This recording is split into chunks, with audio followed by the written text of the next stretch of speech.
The night air was sharp, heavy with smoke and sirens. Donald's breath came ragged, his shoulder burning where the bullet had torn through. The city sprawled beneath the rooftop, alive with chaos, riots in the streets, police lights flashing like a restless heartbeat. Across from him, Vanessa's hand trembled as she raised the pistol. Tears carved paths through the powder on her cheeks, smudging the perfection she carried like armor. Her voice cracked but carried weight enough to pierce the noise below. "Donald, we either burn together, or we rise together." Donald didn't flinch. His jaw was stone, his eyes fixed on hers. She'd broken him, used him, betrayed him, yet here she was, the only one standing between him and the void. A shadow moved behind him. Vanessa's eyes flicked, sharp. She squeezed the trigger. The gunshot split the night. Donald staggered, thinking she had shot him. But the body that collapsed wasn't his. It was a man in black, one of the senators. The silencer still clutched in his dying grip. Vanessa's chest heaved, her gun still raised. For one breath, one heartbeat, they simply stared. Neither trusted. Neither spoke. Then, behind them, more footsteps thundered up the stairwell. Donald's hand pressed to his bleeding shoulder. "Move," he growled.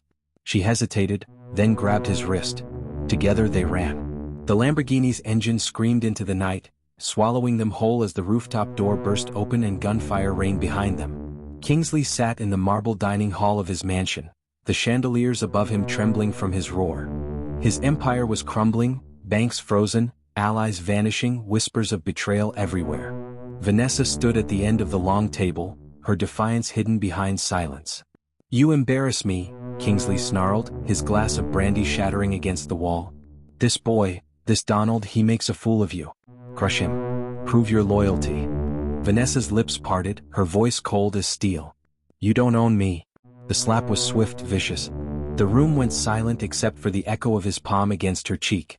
For the first time in her life, Vanessa saw not the invincible man who ruled the city, but a broken tyrant clawing at his crown. That night, Donald's mother clasped her son's hand, her voice trembling. "Don't let revenge turn you into him. Promise me, Donald."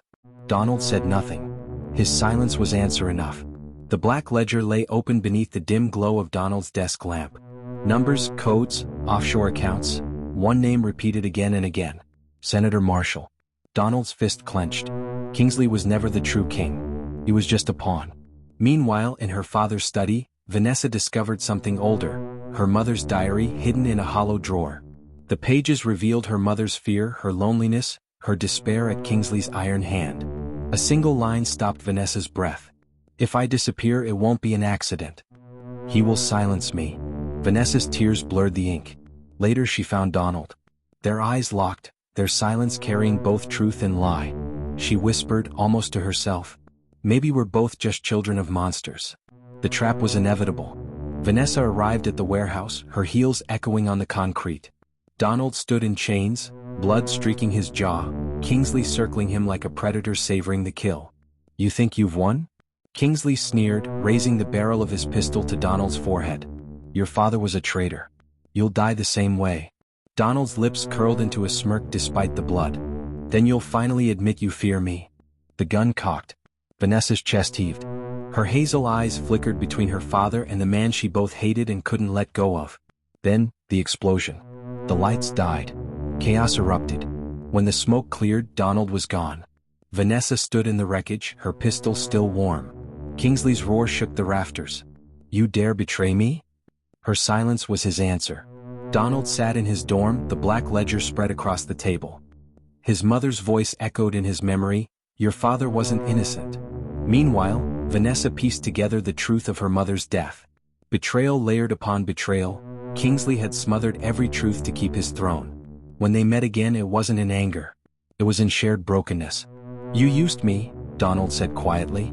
"But I used you first." Vanessa's lips trembled. "And yet, I still want you." For the first time they kissed, not as enemies, not as pawns, but as two lost souls clinging to the only thing left that felt real. But trust was a ghost neither could hold. Kingsley's empire burned. The senator withdrew support and his allies fled. Alone, drunk, and broken, Kingsley staggered through his mansion. Vanessa found him slumped in his study, a pistol pressed to his temple. "You think I fear death?" he slurred. "I fear irrelevance." Her voice cracked. "Father, don't." His eyes softened for just a breath. Then, bang. The sound of gunshot was heard and Vanessa rushed out to get help. But when they came for the body, it was gone, nowhere to be seen. Whispers spread. Suicide, or someone silenced him first.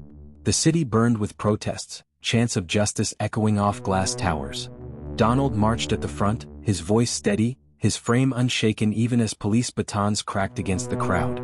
Vanessa wasn't at his side, but her influence was everywhere. Money funneled to journalists, files leaked online, power slipping from the old guard's grip. One night, in the firelit chaos of a protest, Donald found her. For a heartbeat they just stared. Then he kissed her, raw, desperate, uncalculated. For a moment the world was quiet. But the silence shattered in flame. The senator struck back. A bomb ripped through the protest. Bodies fell. Smoke swallowed the air. Donald opened his eyes in the rubble, blood streaming down his face. Vanessa screamed his name, clawing through debris. The city wept. The skyscraper loomed above a city in chaos. Inside its top floor, the senator waited, calm as marble, the black ledger spread like a crown before him. Donald and Vanessa entered together, weapons drawn, bloodied but unbroken. The senator's voice was silk. "Donald, you are your father's son. He was mine once. You were always meant to replace him." The words hit like chains. The temptation was real, power, control, the empire at his fingertips.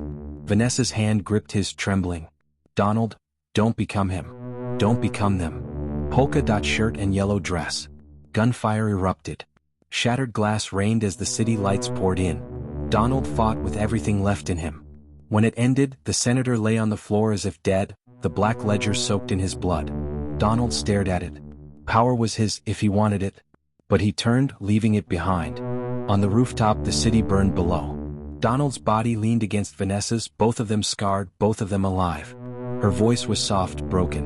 "What are we now?" Donald's gaze never left the horizon. Not kings. Not monsters.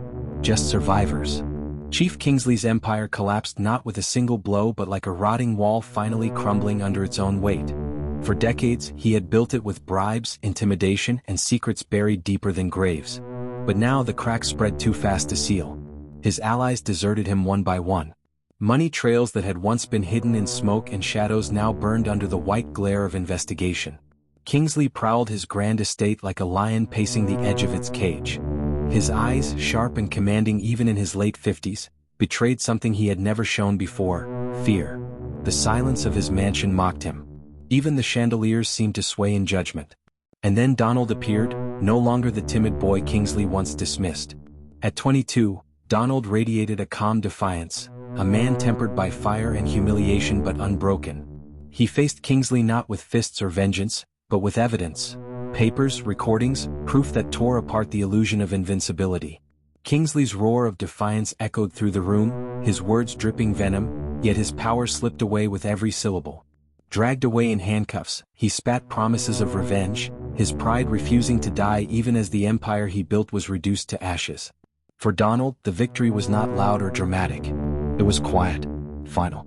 A tyrant who had once dictated lives now shuffled away, powerless, his name destined to rot in headlines and whispers. The night after Kingsley's arrest, Vanessa sat alone in her luxury apartment, her beauty framed by the glow of city lights. She had always been untouchable, diamond earrings glittering like armor, lips painted in defiance. But that night, when she removed the earrings and set them on the marble vanity, it sounded like surrender. She looked at her reflection and saw not pride, but a hollow shell crafted from her father's ambition. For the first time, she admitted to herself that she had been living someone else's war. And so she walked away, leaving the gold, the lies, and the suffocating weight of a dynasty crumbling in the dark. Elsewhere, Mrs. Brooks knelt quietly in a small church. The flicker of a candle illuminated her face, worn but gentle. She whispered a prayer for the son she lost, for the boy who grew into a man stronger than anyone had believed, and for herself, for the first breath of peace she had allowed her heart in years. Tears slipped down her cheeks, but her smile, faint and fragile, spoke of healing. And in the shadows, not all was over. The senator watched the news unfold from behind his glass of whiskey. Kingsley was gone, yes, but power has many heads, and the senator's silver hair gleamed like a crown under dim light. His smirk suggested the story was far from over for those who played the deeper game. But for Donald, this chapter had ended. The next morning, Donald stood in the college courtyard, the very place where his story had begun. The air was thick with memory, the laughter, the taunts, the sting of humiliation. Now the crowd of students looked at him differently. No longer the outcast. No longer the boy they mocked. They whispered still, but their whispers carried respect, curiosity, even awe.